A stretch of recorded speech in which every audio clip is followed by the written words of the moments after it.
ونعوذ بالله من شرور أنفسنا ومن سيئات أعمالنا. من يهده الله فلا مضل له ومن يضلل فلا هادي له، وأشهد أن لا إله إلا الله وحده لا شريك له شهادة حق نرجو بها النجاة يوم القيامة. وأشهد أن محمدًا عبده ورسوله وصفيه وخليله، أدى الأمانة ونصح الأمة وتركنا على المحجة البيضاء ليلها كنهارها لا يزيغ عنها إلا هالك، وعلى آله وصحبه وسلم. أما بعد، أعوذ بالله من الشيطان الرجيم. وتفقد الطير فقال ما لي لا أرى الهدهد أم كان من الغائبين، لأعذبنه عذابا شديدا أو لأذبحنه أو ليأتيني بسلطان مبين. فمكث غير بعيد فقال أحطت بما لم تحط به وجئتك من سبأ بنبأ يقين. إني وجدت امرأة تملكهم وأوتيت من كل شيء ولها عرش عظيم. وجدتها وقومها يسجدون للشمس من دون الله وزين لهم الشيطان أعمالهم فصدهم عن السبيل فهم لا يهتدون. ألا يسجدوا لله الذي يخرج الخبأ في السماوات والأرض ويعلم ما يخفون وما يعلنون. الله لا إله إلا هو العلي العظيم.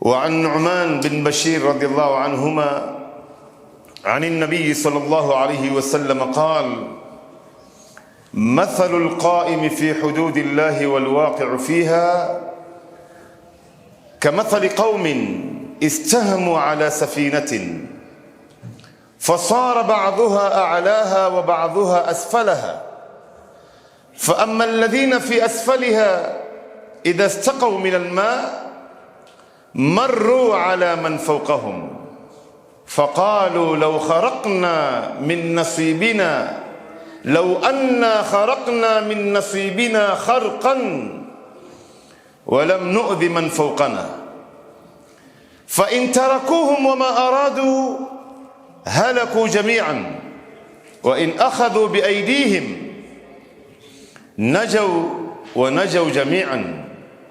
رواه البخاري. Maudhui niliyopangiliwa kuongelea ndugu Muislamu ni umuhimu wa da'wa katika jamii ya Waislamu na kwa ulimwengu kwa ujumla. Ni masala ya watu kuamrishana mema na kukatazana maovu.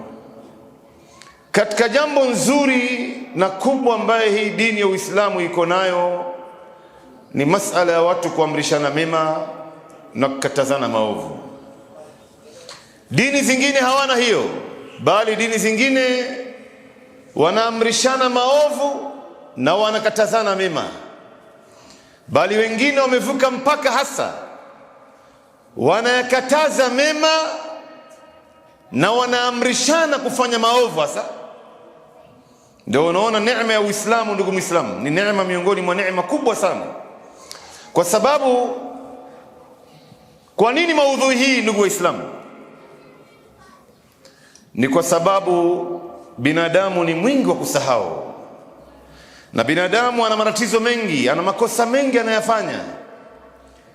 Sheitani amemzunguka kila upande, anataka kumuingiza ndani ya moto na kumpoteza, na nafsi yake naye inamwamrisha maovu. Lau itakosekana watu kuamrishana mema na kukatazana maovu, basi hii dunia itageuka juu chini kwa machafu ya binadamu. Wengi wa watu watapotea na dhulma itazidi na hali itazidi kuwa mbaya. Lakini madamu kuna watu wanakaa hapa mbele na wengine wamekaa chini wanasikiza, basi umma ina matarajio makubwa sana. Siku ambayo itakosekana hii, kila mmoja amwangalie mwenzie anachofanya na afanye, bwana inanihusu nini mimi, shauri yake bwana. Siku hiyo ndio hii umma itaangamia. Na lao watu wataacha kuamrishana mema na kukatazana maovu, basi dhulma itazidi na uchafu utazidi, na wengi wa watu watapotea. Hasa wengi wa Waislamu watapotea na watu kwa jumla watapotea, na hii umma itadhalilika, na mwisho wake tutalaaniwa. Hasa tutakuja kuona kwa mujibu wa Qur'an na Sunna, lao watu wataiacha hii kazi ya da'wa, hii umma italaaniwa kama walivyolaaniwa wale waliokuwa kabla yetu. Walipoiacha hii kazi, hali yao ikawa haisemeki. Sasa tunapozungumza al-amru bil ma'ruf wan nahyu 'anil munkar lughatan wa istilahan, tunapozungumza masala haya kilugha na kisheria, hasa al-amr maana yake ni kuamrisha kwa lazima. Ndio maana al-amr, sio masala ya kubembelezana jamani, kwamba mkitaka fanya, usipotaka usifanye, ukitaka wacha, usipotaka endelea. Ni kuamrishana kwa lazima manake. Hii ndio namna wanazuoni walivyotafsiri masala haya kwa ufupi sana.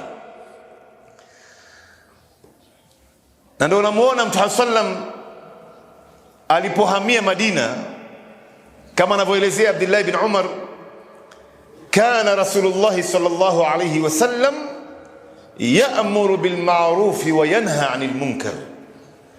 Mtume sallallahu alayhi wasallam alikuwa akiamrisha kwa lazima mema na akikataza maovu kwa lazima. Kwa hivyo mtume alikuwa anafanya kama vile Mwenyezi Mungu naye alivyokuwa anaelezea kwenye Qur'an, inna Allaha ya'muru bil 'adli wal ihsan wa ita'i dhi qurba wa yanha 'anil fahsha'i wal munkar wal baghi. Mwenyezi Mungu anaamrisha, Mwenyezi Mungu anatoa amri, namna vile vile mtume alivyopewa amri ya kutoa amri. Lakini sisi hii mazingara ambayo tuko ndani yake, hatuwezi kuamrisha watu kwa lazima, wala huwezi kumkataza mtu kwa lazima. Kila kitu hapa ni huru. Anayeabudia nyani anaruhusiwa kuabudu nyani, anayetumia dawa za kulevya anaruhusiwa kutumia, mwanamke anayetembea uchi yuko huru kutembea uchi. Wewe ukijaribu kumlazimisha mtu kwa lazima hapa, wewe ndo ambao utashikwa, utatupwa ndani.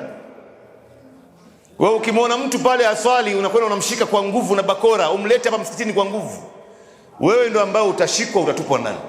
Umemwona mtu mfano anavuta bangi barabarani au anatafuna miraa mbele ya watu, hauwezi kwenda kumzuia kwa nguvu, na lao utafanya hivyo, wewe ndo ambao unaitafuta matatizo. Sasa katika hali kama hii ambaye hatuwezi kuwaamrisha watu kwa lazima na hatuwezi kuwakataza kwa lazima, wanazuoni wanakubaliana mambo ya kufanywa ni mambo manne. Nisikizeni kwa makini sana Waislamu. Mambo ya kufanywa ni mambo manne. Jambo la kwanza, kila mmoja wetu airekebishe nafsi yake. Dawa inaanza na wewe na mimi, na kila mmoja wetu ajipambe na tabia za Kiislamu, kwa sababu tabia inaongea vizuri sana kuliko maneno ya mtu. Hata mimi leo hapa naweza kuwa na maneno mengi naongea, lakini nisipokuwa na tabia, watu watauliza, jamani, huyu shekhe anatuambia nini huyu, na yeye mwenyewe tabia hana. Tabia ya mtu. Hata Bi Aisha radhiallahu anha anasema, kana Rasulullah sallallahu alayhi wasallam asmatun nas.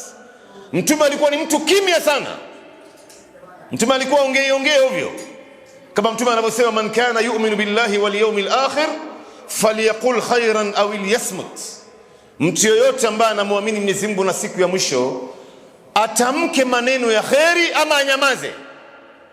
Basi Mtume alikuwa ananyamaza sana, alikuwa akizungumza ikiwa kuna dharura ya kuzungumza. Lakini Bi Aisha anasema Mtume alikuwa akitembea barabarani, unaiona tabia njema inatembea, unaiona ukweli unatembea, unaiona uaminifu unatembea, unaiona amana. Kiongozi wa umma, imamu wa msikiti, baba ya watoto, mume wake, tabia ya mtu. Kwa hivyo tabia yako mimi na wewe ndugu Islamu, na wallahi lau kila mmoja wetu hapa atajipamba na tabia za Kiislamu, hakuna kafiri atabakia kafiri hapa nje. Hawa wote wataslimu kwa tabia zetu tu, tabia peke yake, hata bila kuwafanyia dawa. Tabia inaathiri vibaya sana. Kwa hivyo kila mmoja wetu ajipambe na hii tabia. Sio wewe leo unafanya dawa na tabia yako ni mbovu, unajaribu kumlingania mtu na wewe mwenyewe tabia huna. Laonesha mfano kwa watu. Watu wanaathirika na tabia ya mtu kuliko maneno yake, kuliko maneno mengi ambayo unaona watu wanayafanya. Leo kila mmoja wetu atajipamba na tabia za Kiislamu, hii inatosha kuwa ni da'wa. Na kila mmoja wetu ajiangalie namna anavyoishi na watu. Unaishi vipi na majirani wako? Unaishi vipi na wafanyikazi wako? Unaamiliana na watu vipi? Unawasaidia watu kiasi gani? Unazungumza nao vipi? Wewe ni mnyenyekevu mbele ya watu? Hii ni aina ya da'wa miongoni mwa da'wa ya kuweza kuipeleka hii umma mbele. Jambo la pili la kufanywa baada ya kila mmoja wetu kuirekebisha nafsi yake ni kurekebisha nyumba yake. Rekebisha familia yako. Hakikisha kwamba Uislamu inafuatwa ndani ya nyumba yako. Na hii ndio jambo kubwa ambayo Waislamu wanahitajika kuwa nayo. Unajua sisi hatuwezi kuwalazimisha watu kwa lazima kufata baadhi ya maamrisho ambayo Mwenyezi Mungu ametupatia, wala hatuwezi kuwakataza kwa nguvu. Lakini ndani ya nyumba yako ni lazima nguvu itumike. Wewe ndo masulia ni yako wewe kama mzazi, hasatan baba mwanzo, alafu mama anafata. Si wewe leo mtoto wa miaka 7 anakuvutia sigara, wewe unamwangalia tu. Mkanye, mueleze ubaya wa sigara ni kitu gani, kwa sababu ukimwachia sigara ataenda atavuta sigara, mwisho wake ataanza kuvuta bangi, mwisho ataanza kutafuna miraa na atatumia dawa za kulevya za kokaini, na mwisho wake atampiga ngumi baba yake. Baba, unaniambia nini? Kwenda huko. Baba gani wewe? Alafu tunasema angalieni watu wa siku hizi hawasikizi wazazi wao. Kumbe wewe mzazi mwenyewe ndio ambao umemwachia huyu mtoto. Leo mtoto mdogo wa kike, wewe mzazi, mtoto wa kike huyu unamvisha suruali ya kiume, unaambiwa na majirani Waislamu, jamani, huyu ni mtoto wa kike huyu, hii vazi ulomvisha ni vazi la kiume. Lini atajua hijabu huyu? Mvishe vazi la kike. Baba anasema bado ni mdogo huyu bwana, akishafika umri wa kubaleghe nitamvisha mavazi ya hijabu. Sasa huyu mtoto anapofika umri wa kubaleghe, mzazi anaanza kuona mavazi ya ajabu ajabu. Mtoto anavaa vazi la ajabu, subhanallah, maziwa yote yako nje, mwili yote unaonekana, makwapa yake yako wazi, mapaja yake yako wazi. Sasa ndo baba anajaribu kulazimisha hijab katika maisha ya mtoto, basi haiwezekani. Na ukijaribu kulazimisha, mara nyingi inatokea watoto wanafanya mambo ya ajabu sana. Mti ukunje ungali mdogo. Si wewe leo mtoto mdogo miaka 7 miaka 8, mtoto wa kike huyu unampaka rangi ya mdomo, unamsuka rasta. Mtoto wa kike anasukwa rasta, mtoto wa kiume ananyolewa nywele kama jogoo. anapaka rangi ya makucha, anapaka rangi ya mdomo. Huyu mtoto lini atajua hijab? Na huku ni kumfundisha nini huyu mtoto? Unamwambia huyu mtoto, mwanangu, nenda ukawaoneshe watu namna ulivyokuwa mrembo wewe. Si wewe leo mtoto wa miaka 7, 8 anakatika chakacha nyumbani, anacheza mziki, wewe baba unamwangalia tu, tena unamsifu, unasema mwanangu bwana ameendelea huyo kwa kucheza mziki. Hapana mchezo bwana, mkanye, mueleze ubaya wa mziki ni kitu gani. Lakini sasa vipi wewe mzazi leo utamkanya mtoto wako asivute sigara, na wewe ndio mwenyewe ambao unamtuma mtoto wako akakunulia sigara dukani? Unatafuna miraa mbele yake, unakuja na baadhi ya tabia mbovu mbovu, unatukana mbele yake. Huyu mtoto anaiga kwa wazazi. Kwa hivyo anza kurekebisha nyumba yako mwanzo, ni Muislamu. Ndio pale Mtume sallallahu alayhi wasallam akasema, muru auladakum bisalati wa hum abna'u sab'a, waamrisheni watoto wenu kuswali wakiwa na umri wa miaka 7. Swala hapo unasema huyu mtoto kumwamrisha kuswali, maana yake ni swala. Anza kumfundisha swala kwanza, kwa sababu swala ndio nguzo ya dini. Na wanazuoni wakaendelea wakatafsiri wakasema, na swala hapa maana yake nyingine ni kumfundisha huyu mtoto tabia nzuri nzuri zote kwa jumla. Bado ni mdogo sana, miaka 7. Anza kumfundisha namna gani ya tabia, namna gani ya kula, namna gani ya kunywa, namna gani ya kucheka, namna gani ya kulala, namna gani ya kujiosha anapoingia chooni, namna gani ya kuoga, namna gani ya kuzungumza, namna gani ya kukaribisha wageni, namna gani ya usafi. Haya yote unamfundisha, bado ni mdogo. Na akipata wakati mwingine mnulie zawadi, mpe moyo, mwambie mwanangu umenifurahisha sana, na ukifanya mengine mazuri kama hayo nitakunulia zaidi ya hii. Na akikosea, wanasema wanazuoni, pale si wakati wa kumchapa huyu mtoto. Wanasema baadhi ya wanazuoni, kama alivyosema Imam Ghazali katika Ihya Ulumuddin, mtoto kati ya miaka 7 na miaka 10 ni wakati mbaya sana kwa mtoto, na ni wakati mzuri sana kwa mtoto. Chochote baya anachokiona anakishika kama smaku, moyo wake anashika kama smaku, kama spark. Na chochote zuri anachokiona vile vile moyo wake inaishika kama smaku. Sasa pale itakana uwe naye karibu, si wakati wa kuchapwa hapa. Ni kumuhimiza, amekosea baadhi ya mambo, mwanangu sasa nimekukataza hili jambo, Mungu hapendi hii, Mungu amekasirika, anakasirika ukiona unafanya hivi. Lakini Mtume anasema, wadhribuhum wa hum abna'ul 10, wanapofika umri wa miaka 10 sasa hawa watoto wanatakana kuchapwa. Ndio unaona katika sunna iliyogurwa ni Waislamu leo kuacha kutundika bakora kwenye sehemu ya nyumba, ima kwenye ukuta au katika dirisha au katika nje ya mlango. Wewe kama mzazi, tundika bakora hapo. Ndio Mtume alivyokuwa anafanya. Watoto wake wakiingia ndani ya nyumba, wakiiona ile bakora pale, wanajua hii sehemu si sehemu ya kuchezea. Wanasema wanazuoni, si kwamba utaitoa hii bakora umchapa naye mtoto wako, la, hii ni ya kumtisha nayo tu, lakini kuna fimbo nyingine kando ya kumchapia huyu mtoto. Sasa akikosea hapa ni kutiwa mboko. Unajua kuna baadhi ya wazazi wanafikiri kwamba kumdekesha mtoto na kutomchapa na kila mara kumbembeleza ndo kumpenda mtoto. Kumbe hajui kumdekesha mtoto na kutomkemea mtoto na kuwa mkali naye ni kumharibu mtoto. Ndio unaona takwimu inaonyesha wale wazazi ambao wanawachapa watoto wao wakiwa wadogo, hawa watoto wakifika utu uzima wanawaheshimu wazazi kama hawa. Tena wanakumbuka, wanasema baba yetu alituchapa bwana, si mchezo, lakini alituonesha njia. Mama yetu alituchapa bwana, alikuwa na waya ndani ya nyumba. Lakini wale wazazi ambao hawachapa watoto wao, wanawatendekeza, wanawadekesha, wala hata ukali hawatolei, hawa ndo wazazi ambao hawa watoto wanapofika umri wa kubaleghe wanakuja kuwadharau wazazi kama hawa, wanawadharau. Kwa hivyo weka mboko na apate kujua hili jambo si la kuchezea, na atafanya adabu. Kisha Mtume akasema, wahjuruhum fil madaji, wanapofika umri wa miaka 10, kuanzia miaka 10 watenganishani katika vitanda, katika malazi. Watenganisha hawa watoto, mtoto wa kiume na mtoto wa kiume wasilale kwenye kitanda kimoja. mtoto wa kike na ndugu yake mtoto wa kiume, ndugu moja, hawa wasilale kwenye kitanda kimoja, wanajifunika blanketi moja.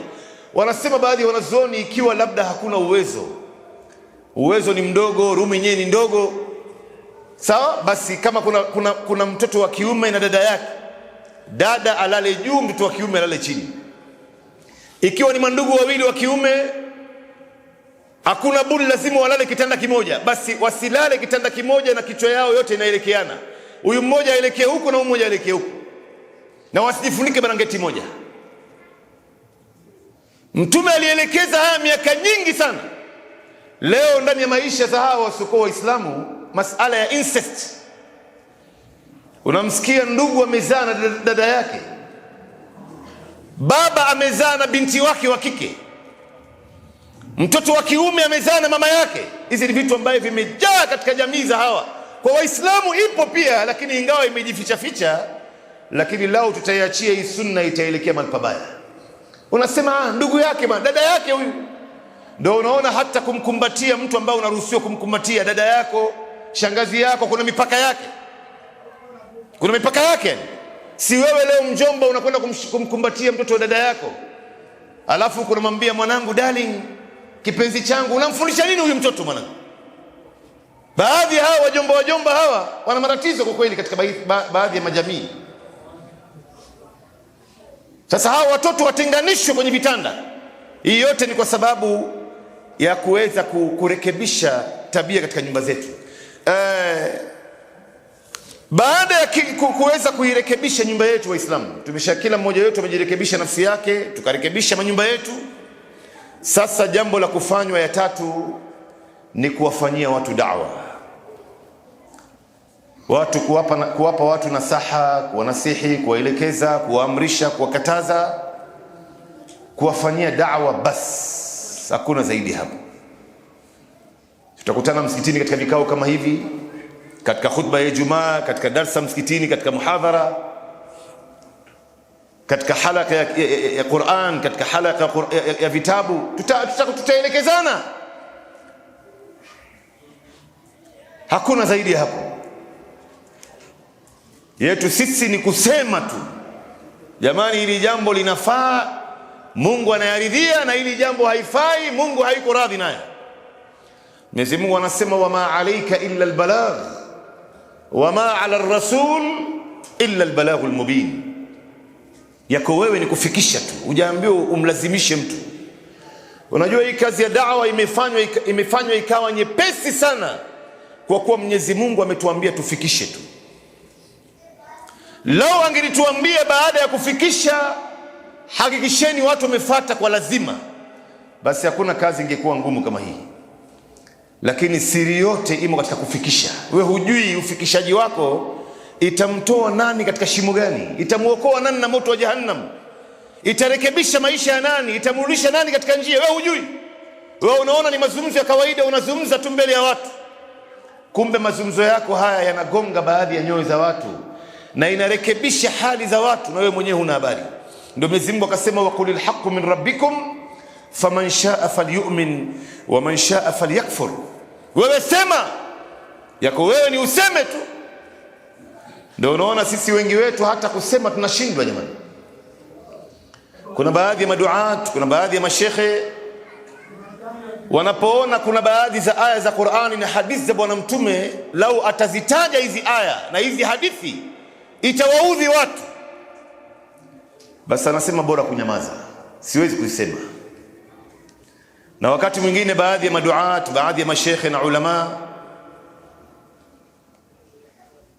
wanapoona kwamba ili aya akiitaja yeye na hii hadithi ya Bwana Mtume akiitaja maslahi yake itakuwa hatarini, basi anaona bora kunyamaza. Ndio unaona Mwenyezi Mungu Subhanahu wa Ta'ala anapiga mfano mzuri sana ndani ya Qur'ani katika surati An-Naml.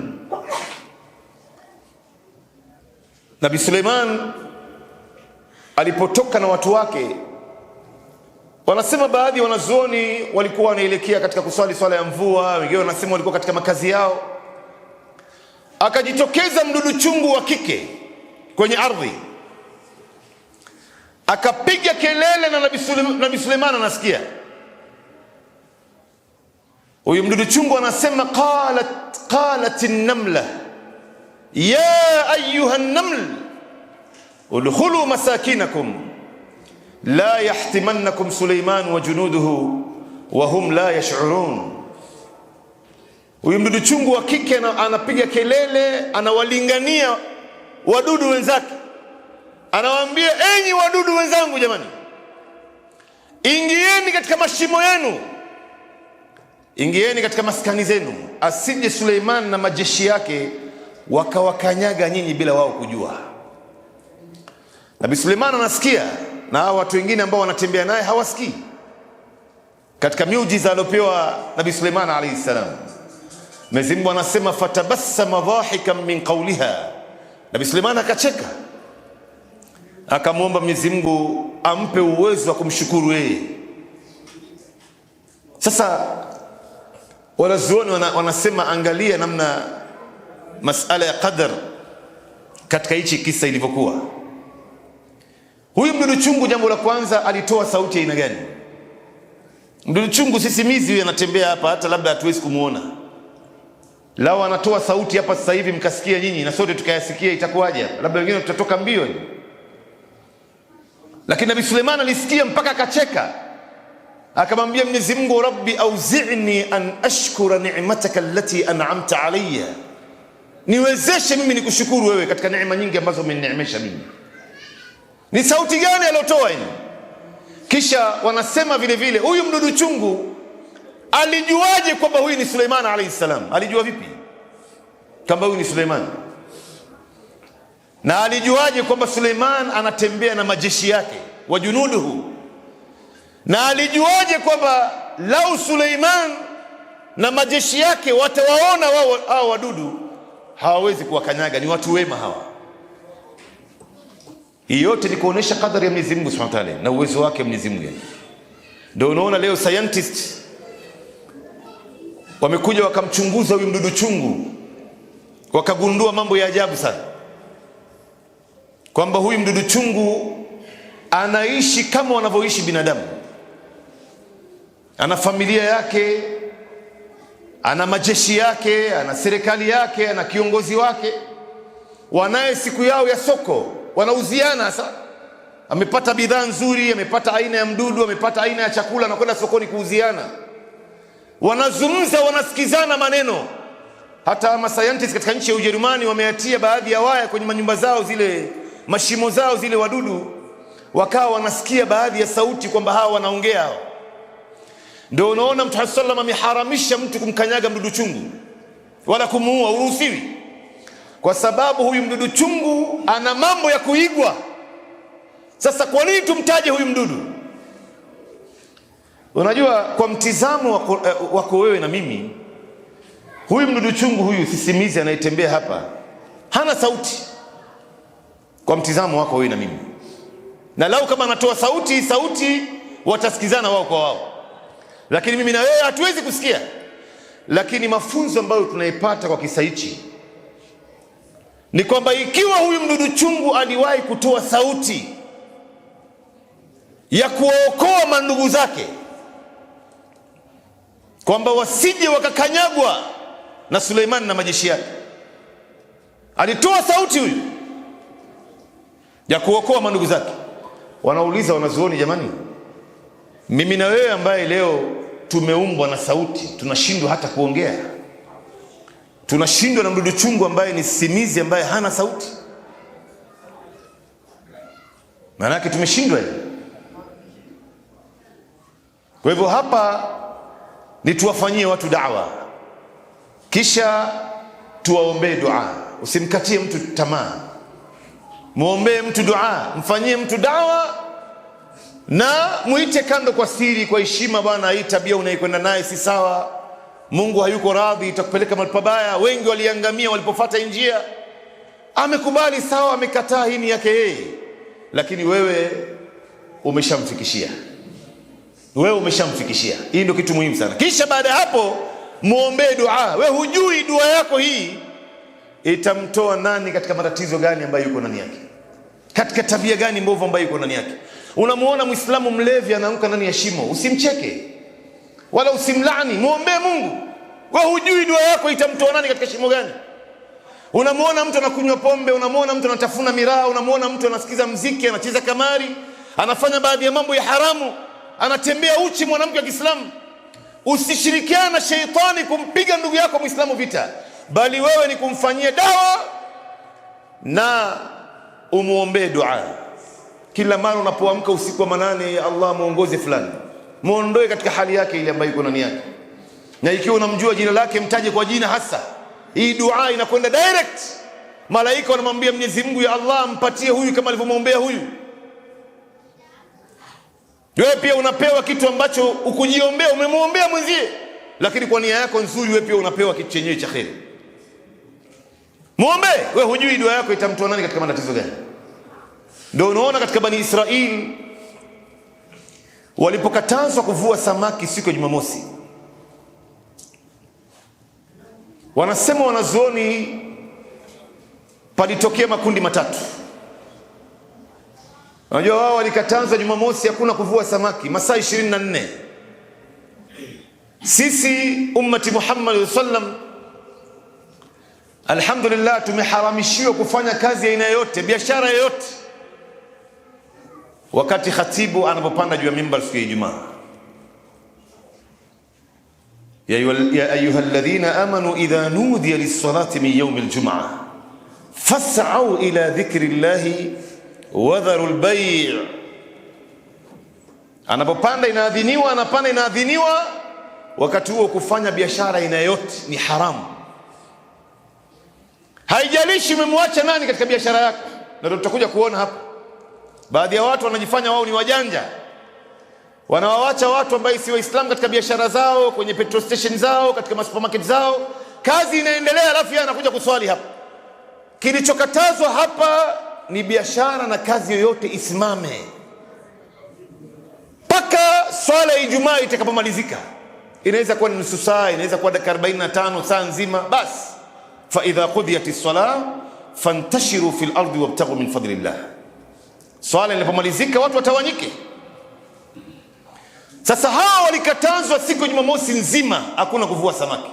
Sasa pakatokea makundi matatu. Kundi la kwanza ni watu ambao walimuona Mwenyezi Mungu ni mjinga, wakaamua kutumia ujanja. Ikawa ile usiku wa kuamkia Jumamosi, kabla haijafika, wakazitupa zile nyavu baharini, zile net ya kushika samaki, ili wao watakapokuwa kwenye mahekalu, kwenye masinagogi wanafanya ibada, ile nyavu nayo inafanya kazi yake kule baharini. Watakapoamka Jumapili wanakwenda kuvua tu, wanamfanya Mungu ni mjinga. Hii ni kundi ya kwanza. Kundi ya pili, wakatokea baadhi ya watu kuwakataza hawa, jamani, acheni hii tabia, Mungu amekataza. Hii tabia itatuletea laana, Mungu atatuangamiza, hii ni hatari. Na kundi ya tatu ni kundi ambayo walinyamaza. Mbali na kunyamaza, waliwakataza hawa mashehe, kuwakataza wale wanaovua samaki wasiwakataze kuvua samaki, waache waendelee. Mwenyezi Mungu Subhanahu anasema وقالت أمة منهم لما تعظون قوما الله مهلكهم أو معذبهم عذابا شديدا. Walishtokeza watu wakamwambia, jamani, nyinyi mashehe, mbona mnawakataza hao watu kuvua samaki, na Mungu mwenyewe akitaka atawaangamiza ama atawaadhibu adhabu iliyokuwa kali. Unajua kuna baadhi ya watu ukiwakataza, wewe ukiwa unawakataza watu jambo, hili jambo linawakera, kwa hiyo unawakataza watu. Na ndio maana sisi tukawa umma bora, kwa sababu tunaamrishana mema na kukatazana maovu. Sasa sikiza jawabu ambayo mashehe walitoa, na hii jawabu ndo malengo ya da'wa ya mtu yote ambaye ni dai anayefanya da'wa. Hawa mashehe walitoa jawabu mbili, na hii ndo malengo ya da'wa zote ambayo tunajifanya sisi. Lengo la kwanza, wakawaambia wale ambao wanawaambia kwa nini mnawakataza hawa watu, waacheni bwana, wanawapinga hawa mashehe. Hawa mashehe wakawaambia, ma'dhiratan ila rabbikum, tunawakataza hawa wasivue samaki siku ya Jumamosi kwa sababu tutapata udhuru mbele ya Mola wetu. Mwenyezi Mungu Subhanahu wa Ta'ala atakapotuuliza siku ya kiyama, mbona mulimuona fulani anafanya matendo fulani na ukuwahi kumwambia? Tutamwambia Mwenyezi Mungu, wallahi tuliwaambia na walikataa kusikia. Ndio unaona wewe kunyamaza madhambi ambayo unamuona mwenzia anayafanya na wewe unanyamazia, ili ni jambo la hatari sana. Si hatari tu kwamba itakuletea matatizo wewe mbele ya Mungu, hata huyo ambaye leo unamnyamazia atakwenda kukulaumu mbele ya Mungu. Unajua siku ya kiyama, hapa duniani tunafanyiana dawa, ni kuelekezana, kunasihiana, kuombeana dua, usimhukumu mtu. Lakini siku ya kiyama itakuwa ni siku ya watu kulaumiana. Jirani atamwambia jirani yake, ndugu atamwambia ndugu yake, rafiki atamwambia rafiki yake, jamaa atamwambia jamaa yake, wallahi mimi nakulaumu wewe. Wewe ndio ambao ulikuwa unaniona na tabia fulani na hata siku moja hujawahi kuniita ukaniambia. Ulikuwa unaniangalia tu. Mimi nakulaumu wewe man. Na kuna watu watajikuta mashakani mbele ya Mungu kwa sababu ya kunyamazia baadhi ya mambo ambao wanaona wenzao wanafanya. Ndio unamuona Nabii Ibrahim alayhi salam alipomlingania baba yake hapa duniani, akamwambia baba yake, vipi unatengeza sanamu kwa mkono wako mwenyewe alafu unasema hii ni Mungu? Haiwezi kuwa Mungu hii. Mungu ni Mungu mmoja aliyetuumba sisi. Anatupa hewa ya oxygen bure, tunapumua kwa ajili yake, na uhai wote yeye ndo ambaye anaitupatia, na wakati wote anatuhitajia anatuondoa duniani. Huyo ndo Mungu. Baba yake Nabii Ibrahim aliwahi kumwambia Ibrahim mtoto wake, mwanangu, ikiwa utaendelea na mazungumzo haya mimi nitakupiga na mawe. Katika riwaya maana yake mimi nitakuua wewe. Ushawahi kumuona baba anataka kumuua mtoto wake wa kiume? Lakini mtume anasema huyu baba yake Ibrahim alikufa katika ukafiri, hakusilimu. Ni kwa ufupi na waelezeni. Lakini katika Sahih Muslim Mtume sallallahu alayhi wasallam anasema Nabii Ibrahim atakutana na baba yake. Baba yake atakuja siku ya kiyama na amejaa mavumbi na jasho na uchovu, nywele yenyewe imekunjana, anaonekana mchafu. Nabii Ibrahim bado atampatia heshima baba yake siku ya kiyama hii. Mtume anasema Nabii Ibrahim atamwambia baba yake, ya abati, baba yangu kipenzi changu, alam aqul laka alla ta'sini, mimi sikukwambia kwamba usiniasi mimi jamani? Kwamba masanamu haya haiwezi kuwa Mungu, Mungu ni Mungu mmoja? Nisikize mimi, napokea wahi na yajua mambo ambayo huyajui wewe. Baba yake Nabii Ibrahim siku ya kiyama atamwambia mtoto wake Ibrahim, ya bunayya al-yawma la a'sik, mwanangu, kuanzia leo siwezi tena kukuasi. Sema unachotaka, mimi niko tayari kukufuata. Ndio hapa Mtume sallallahu alaihi wasallam anasema Nabii Ibrahim atamgeukia Mwenyezi Mungu, atamwambia, ya Rabbi, innaka wa'adtani alla tukhzini yawma yub'athun. Mola wangu, wewe uliniahidi kwamba huwezi kunifedhehesha siku ambayo utawafufua waja siku ya kiyama. Nabii Ibrahim atamwambia Mwenyezi Mungu, wa ayu khizyin akhza min abil ab'ad, ni fedheha gani iliyokuwa mbaya zaidi kuliko mtu kuwa mbali na baba yake? Siku ya kiyama unamuona baba yako anapelekwa motoni na wewe uko peponi. Unamuona ndugu yako anaingizwa motoni na wewe uko peponi. Unamuona jamaa yako, jirani yako, Muislamu mwenzako ambao mlikuwa mnaswali nao katika msikiti mmoja. Kuna fedheha zaidi ya hiyo? Mwenyezi Mungu Subhanahu wa Ta'ala atamjibu Nabii Ibrahim, atamwambia, inni haramtu aljannata ala alkafirin, mimi nimeiharamisha pepo kwa makafiri. Ndio hapo Mwenyezi Mungu Subhanahu wa Ta'ala atalingana, mwenye kulingana atamwambia Nabii Ibrahim, hebu angalia chini hapo. Nabii Ibrahim akiangalia chini, baba yake amegeuzwa, mwili wake umekuwa ni mwili wa fisi. Ile fisi itachukuliwa, itatupwa ndani ya moto wa Jahannam. Na toka siku hiyo Nabii Ibrahim alayhi salam hataongelea tena mambo ya baba yake. Lakini kwa nini Nabii Ibrahim baba yake hatomlaumu siku ya kiyama? Kwa sababu Nabii Ibrahim alimwambia hapa duniani. Sasa ma'dhiratan ila rabbikum, hawa mashekhe wanawaambia wale ambao wanawakataza hawa mashekhe wasiwaambie watu, wasiwakataze watu, kwamba tumepata udhur mbele ya Mwenyezi Mungu. Wewe hujaambiwa umlazimishe mtu, wewe mfikishie tu. Walaallahum yattaqun, na malengo ya pili ya da'wa tunawaambia hao waache hii tabia, huenda wakawa wachaji Mungu, wakaogopa na wakarudi nyuma. Wewe hujui mazungumzo yako itamrekebisha nani. Lakini kundi la tatu hili, wanasema baadhi ya wanazuoni waliangamizwa kama walivyoangamizwa kundi la kwanza, ingawa baadhi mufassirini wanasema kwamba wana rai tofauti. Wanasema ilipofika siku ya kuangamizwa, wale ambaye walinyamaza kwa kuwaona wenzao wanafanya madhambi na wao wananyamaza, hawa waligeuzwa kuwa manyani na matumbili. walaqad alimtum alladhina atadaw minkum fi as-sabti faqulna lahum kunu qiradatan khasiin. Hawa waligeuzwa kuwa manyani na matumbili kwa kunyamaza tu. Ndio Mwenyezi Mungu anasema lu'ina alladhina kafaru min bani Israil ala lisani Daud wa Isa ibn Maryam dhalika bima asaw wa kanu ya'tadun. Wamelaaniwa watu kwa ulimi wa Nabii Daud na Isa ibn Maryam kwa madhambi waliyofanya na kuvuka mpaka kwao. Walifanya dhambi gani hawa na wakavuka mpaka gani? Mwenyezi Mungu anasema kanu la yatanahawna an munkarin fa'alu labisa ma kanu yaf'alun. Walikuwa hawakatazi wenzao madhambi ambayo walikuwa wakiyafanya, na kutukataza madhambi ni mbaya zaidi kuliko ile dhambi yenyewe ambayo inaifanywa. Ndio maana watu wakalaaniwa hapa. Wewe unapomwona mwenzie anafanya dhambi wewe ukayanyamazia, ni mbaya zaidi kunyamaza kwako kuliko ile dhambi anaifanya huyo bwana. Ikiwa unajua bwana mimi siwezi kumrekebisha, sina elimu hiyo, mletee imamu wa msikiti. Bwana fulani anaishi maisha hatari sana, au baadhi ya mashekhe wafate. Ndio Mwenyezi Mungu Subhanahu wa Ta'ala anasema falamma nasu ma dhukiru bihi anjayna alladhina yanhauna 'anis su' wa akhadhna alladhina dhalamu anfusahum bi'adhabin ba'isin bima kanu yafsukun. falamma nasu ma dhukiru bihi anjayna alladhina yanhauna 'anis su' wa akhadhna alladhina dhalamu,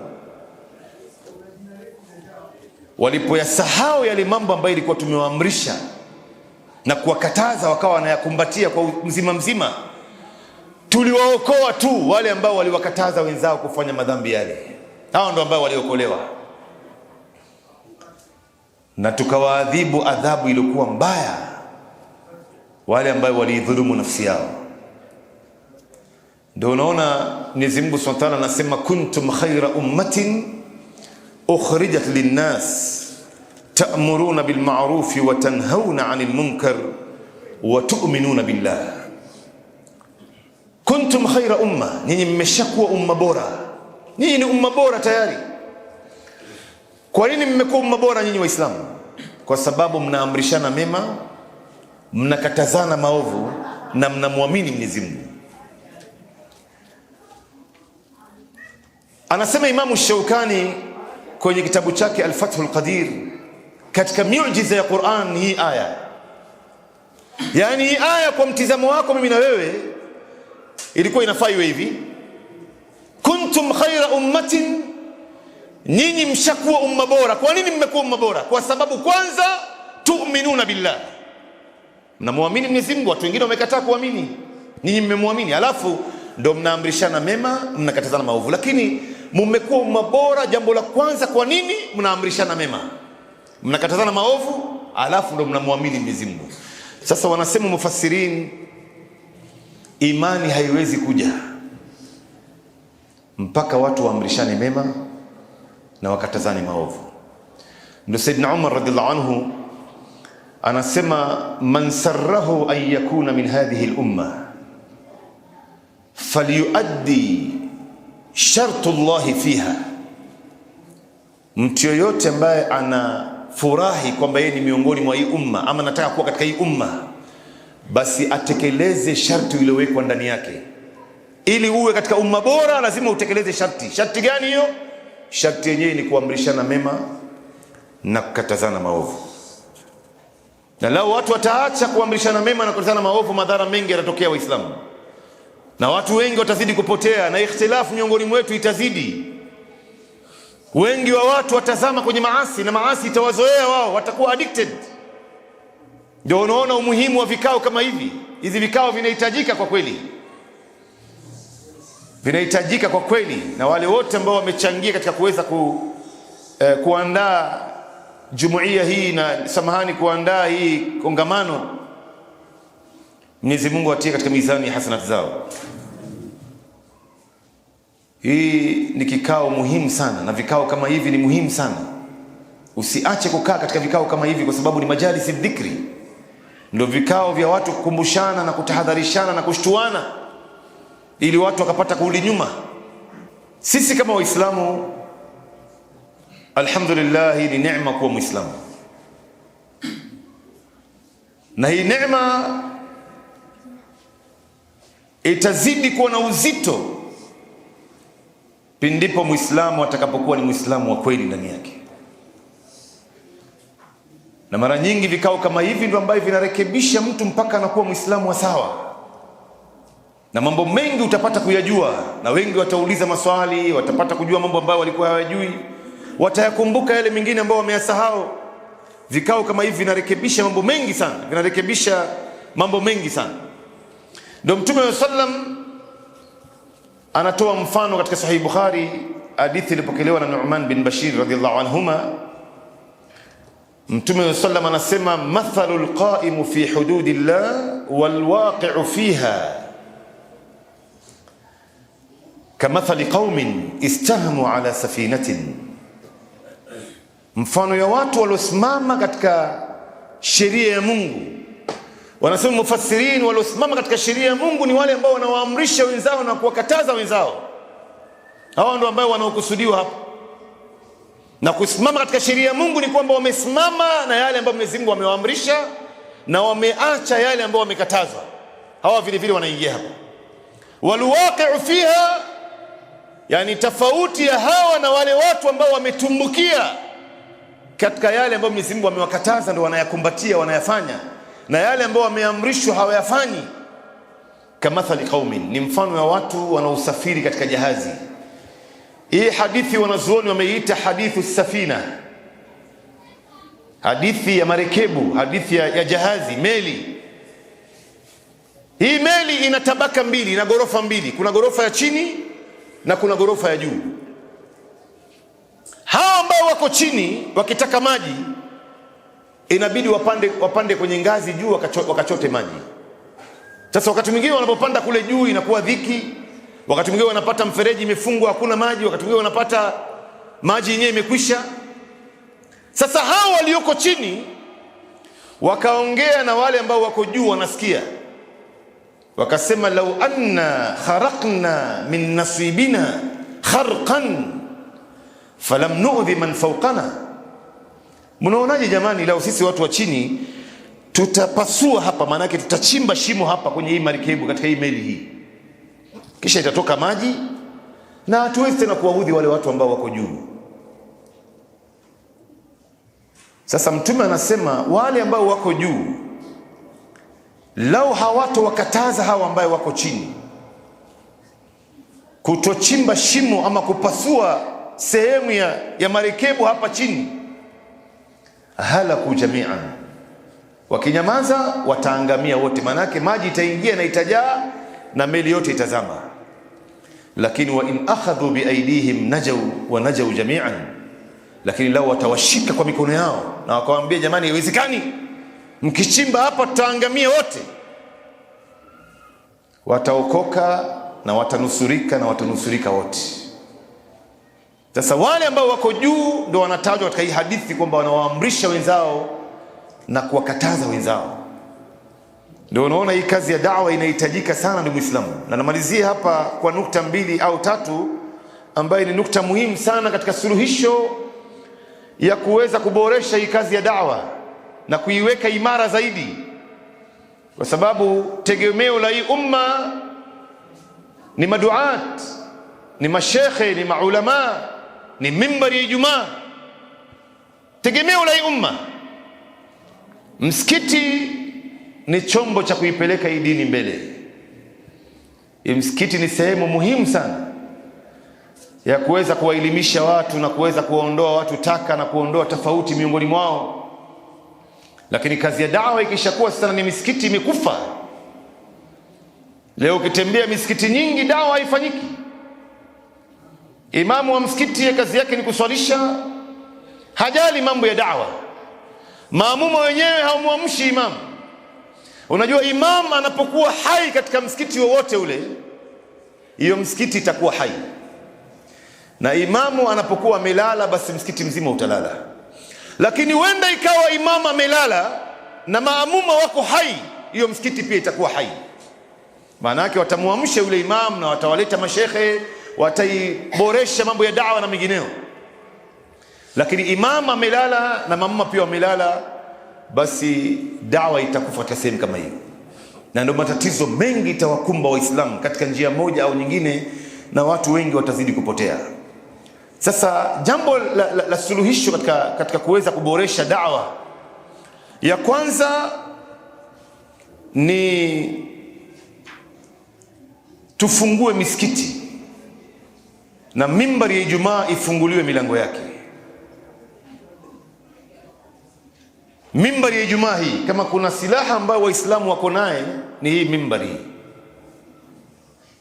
Hii ni jukwaa aloiasisi Bwana Mtume sallallahu alaihi wasallam. Si jukwaa ya mwanasiasa anayepanda jukwani kuwadanganya raia, hapana. Aloianzisha hii mimbar ni Rasulullah sallallahu alaihi wasallam. Lao inatumika sawasawa hii mimbar hii, Waislamu, kwa wiki mara moja tu, sisi Waislamu tutakuwa mbali sana. Tutakuwa mbali kielimu, kiumoja, kimsimamo, kinguvu, kimapenzi, tutakuwa mbali sana. Lakini leo malasafu shadid, katika misikiti nyingi, illa man rahima Allah, hii mimbari ya Ijumaa imetiwa minyororo. Haina haki ya kufanya kazi iliyokusudiwa na Bwana Mtume sallallahu alaihi wasallam. Mimbari hii katika misikiti nyingi haifanyi kazi yake, ila misikiti michache sana. Misikiti michache sana. Ndio unaona leo watu wamefadhilisha katika mimbari nyingi za Ijumaa, watu wameanzisha pre-khutbah. Wanazuoni wanasema kwamba hii pre-khutbah ambaye kabla khatibu au ni imam kupanda juu ya mimbar siku ya Ijumaa, kwanza anaitafsiri ile khutba yake chini. Anatafsiri, anazungumza mawaidha nusu saa anatoa, alafu baadaye anapanda juu ya mimbar, inaadhiniwa, alafu anaisoma ile khutba kwa Kiarabu. Sasa wanazuoni wengi wanasema hii pre-khutbah imeletwa kuja kuiua mimbar. Kwa sababu wakati wa Mtume ilikuwa hakuna mambo ya pre-khutbah. Wakati wa khulafai rashidin, Abu Bakar Siddiq, Umar al-Faruq, Uthman bin Affan, Ali bin Abi Talib na masahaba wengine na makhalifa wengine, ilikuwa hakuna mambo ya pre-khutbah. Siku hiyo macho yote iko juu ya mimbar. Leo mimbar itaongea nini? Na wengi wa watu leo katika misikiti kama hizi utawakuta wako nje wanangojea wakati itakapoadhiniwa, imama anapanda juu ya mimbar ama ni khatibu, sasa ndio wao wanaingia msikitini. Wakati ile pre-khutbah inaendelea hawasikizi. Na mazungumzo ambayo inayotolewa juu ya mimbar ni tofauti na mazungumzo ambayo inayotolewa chini ya mimbar. Chini ya mimbar ni tofauti kubwa sana. Mtume Muhammad sallam, kama hadithi aliyopokea Abdullah ibn Abbas, anasema Mtume sallam alikuwa akipanda juu ya mimbar, anatoa sauti mpaka tukifikiri kwamba kiyama itasimama. Macho yake yanakuwa nyekundu, tunaogopa sasa. Huyu ni Rasulullah sallallahu alaihi wasallam. Khutba ya Ijumaa hii ni mimbari ya Rasulullah sallallahu alaihi wasallam.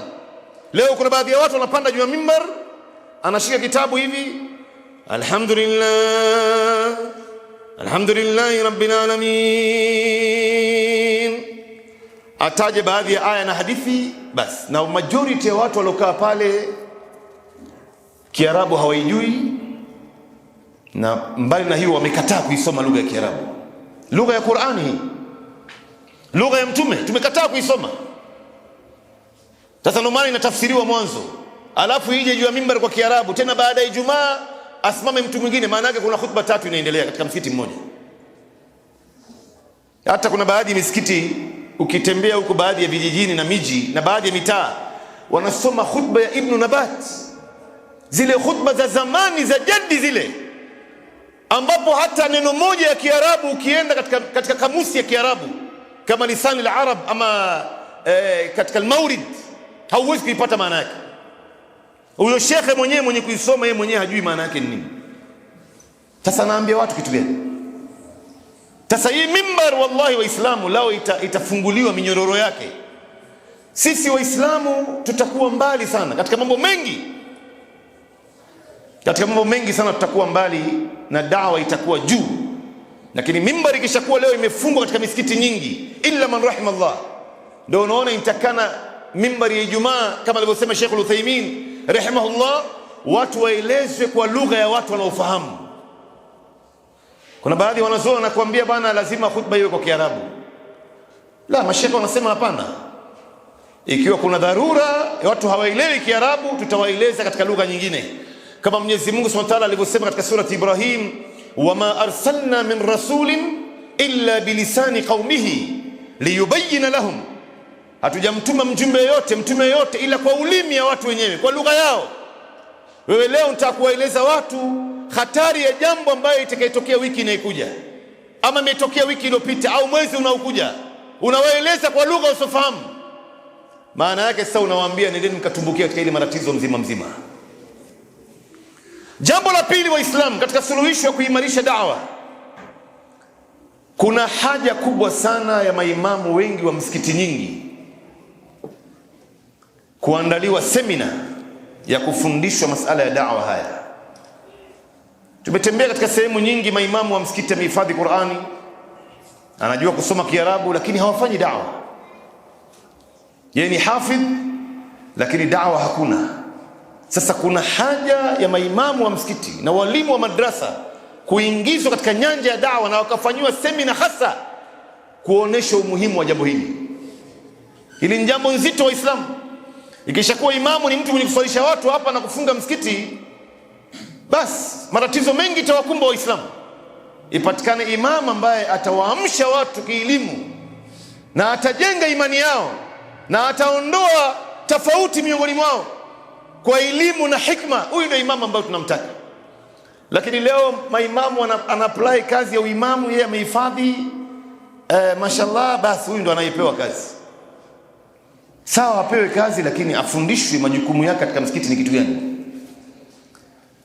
Na jambo la tatu, kuna watu wengi katika Waislamu ambaye leo alhamdulillah wamesoma dini, wengine wamesoma mpaka mwisho ya thanawi, wengine wamekwenda mpaka idadi, wengine wamekwenda zaidi. Hawa nayo wanatakana tuwafundishe masala ya da'wa katika baadhi ya misikiti, tukainua. Unajua hakuna sehemu ambayo Muislamu anaweza kaipanua elimu yake zaidi ya ndani ya kazi ya da'wa, kwa sababu unapokuwa ndani ya da'wa kila siku utakuwa unasoma, kila siku itakuwa unafanya research, kila siku utakuwa unafungua vitabu, unakwenda kuangalia tafsiri, unakwenda kuangalia baadhi ya hadithi, mtume amesemaje, maswahaba wamesemaje, aqwali ya wanazuoni. Haya mambo inahusiana vipi na umma, inatuhusu nini sisi? Yote haya kila siku elimu yako itakuwa mpaka watu watashangaa.